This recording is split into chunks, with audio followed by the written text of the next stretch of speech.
बिस्मिल्लाहिर्रहमानिर्रहीम। आज हमारा लेक्चर जो है 10th क्लास का वो है जी mechanism of breathing. Mechanism of breathing से मुराद ये है कि हम सांस किस तरह लेते हैं, यानी तरीक़ाकार क्या है। इसको हम दो हिस्सों में डिवाइड करेंगे, 2 फेजेज़ में डिवाइड करेंगे। पहला फेज़ है इन्हेलेशन, दूसरा है एक्सहेलेशन या एक्सपायरेशन। तो पहला हम बढ़ते हैं जी इन्हेलेशन। तो इन्हेलेशन के दौरान क्या होता है कि अगर हम अपनी ये शाख देखें, ये हमारे फेफड़े हैं, ये रिब्स मसल्स हैं, ये वाले, ये हमारा ट्रैकिया है और ये लंग्स हैं। ये राइट लंग है, ये लेफ़्ट लंग है, ये नीचे शाख है जिसे हम बोलते हैं डायाफ्राम, जिसके ऊपर हमारे फेफड़े जो हैं वो मौजूद होते हैं।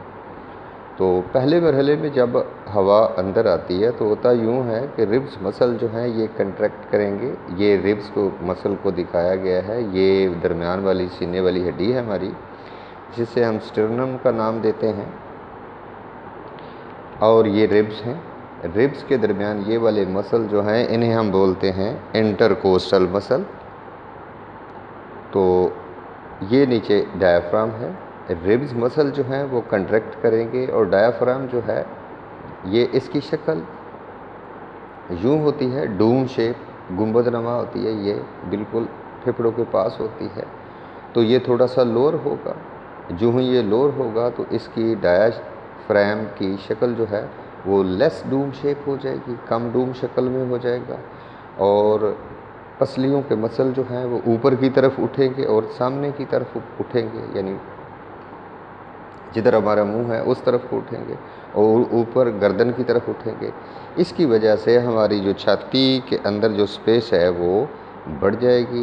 ये देखें, ये डायफ्राम नीचे हुआ, ये लेस डूम शेप हो गया, ये इधर आ गया इस जगह पर, और ये स्पेस इधर से भी कम होगी, ऊपर से मुंह वाली तरफ और सामने छाती वाली तरफ भी पसलियों के मसल ऊपर उठने से ये स्पेस जो है ये बढ़ जाएगी।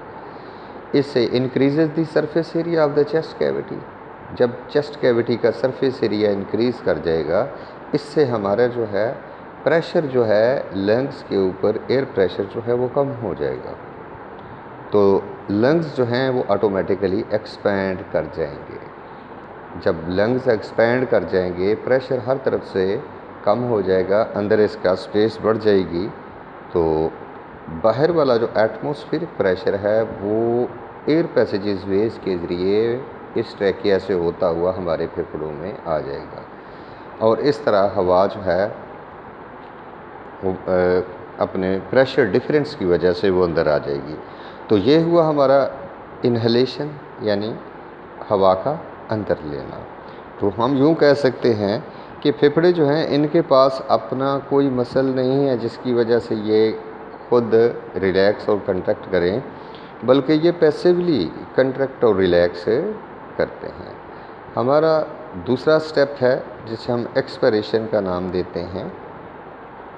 उसके दौरान क्या होगा कि जो सारे जो चेंजेस आई हैं, जो इन्हेलेशन के दौरान आई हैं, वो रिवर्स हो जाएंगी। जब वो रिवर्स होंगी तो क्या होगा, इधर रिब्स के मसल कंट्रैक्ट हुए थे, इधर रिब्स के मसल रिलैक्स हो जाएंगे।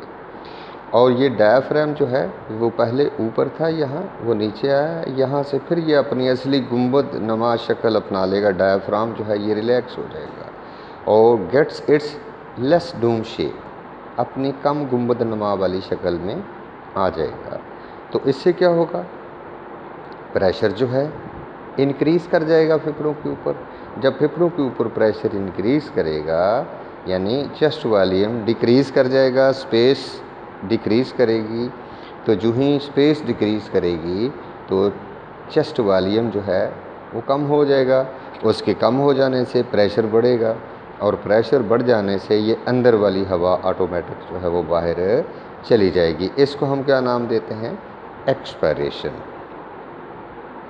तो नॉर्मली तौर पर जो है एक इंसान जो है वो ब्रीथ करता है, वो 16 से लेकर 20 मिनट्स जो है 20 टाइम्स 1 मिनट में लेता है सांस। तो और इसे कंट्रोल कौन करता है? हमारा ब्रेन सेंटर जो है, दिमाग ब्रेन के अंदर रेस्पिरेटरी सेंटर है, वो कंट्रोल करता है। तो जब सेलुलर रेस्पिरेशन, ये जो इसकी मिसावात यहाँ दर्ज है, ये ग्लूकोज है, ये ऑक्सीजन है। तो जब ये ऑक्सीडेशन होती है, यहाँ ये ऑक्सीडेशन रिएक्शन होगा, ऑक्सीजन इसको तोड़ेगी। इसके तोड़ने के नतीजे में ये कार्बन डाइऑक्साइड पैदा होगी। इस कार्बन डाइऑक्साइड की बढ़ी हुई मिकदार जो है फेफड़ों के अंदर, वो डायरेक्टली मैसेज करेगी दिमाग के अंदर रेस्पिरेटरी सेंटर को। वो रेस्पिरेटरी सेंटर फौरी तौर पर इन रिब्स मसल को मैसेज भेजेगा और ये डायफ्राम को मैसेज भेजेगा, जिससे बड़ी हुई मिकदार को बाहर निकालने के लिए इनके अंदर कंट्रैक्शन शुरू हो जाती है, रिब्स के मसल और डायफ्राम के अंदर।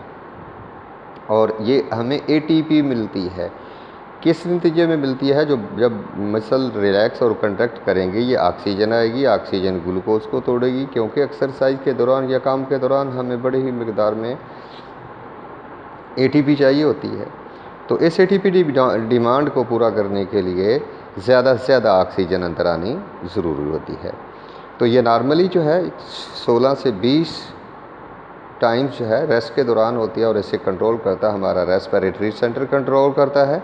और एक्सरसाइज के दौरान इसकी मिकदार जो है वो बढ़ जाती है। जब हम एक्सरसाइज करते हैं, वो 30 से 40 टाइम पर मिनट हो जाएगी। क्यों हो जाएगी? क्योंकि हमें ये एटीपी चाहिए। इस एटीपी की डिमांड को पूरा करने के लिए ये रिब्स के मसल जो हैं कंट्रैक्ट और रिलैक्स करेंगे, ज़्यादा से ज़्यादा ऑक्सीजन अंदर लाएंगे, ताकि वो ऑक्सीजन ग्लूकोज की ब्रेक डाउन करे और एटीपी हमें दे। और इसके नतीजे में ये कार्बन डाइऑक्साइड मिकदार बढ़ेगी, और उसको हम एक्सपायरेशन के ज़रिए बाहर निकालते रहेंगे। ये इनहेलेशन और एक्सपायरेशन का अमल जो है, ये तकरीबन कुछ हद तक हमारे नॉर्मली हम इसे कंट्रोल कर सकते हैं, लेकिन हम इसे फुली कंट्रोल नहीं कर सकते। यानी इरादी तौर पर हम इसे कुछ हद तक अपनी मर्ज़ी के तहत ला सकते हैं, लेकिन ज़्यादातर इसे हम कंट्रोल नहीं कर सकते। थैंक्स।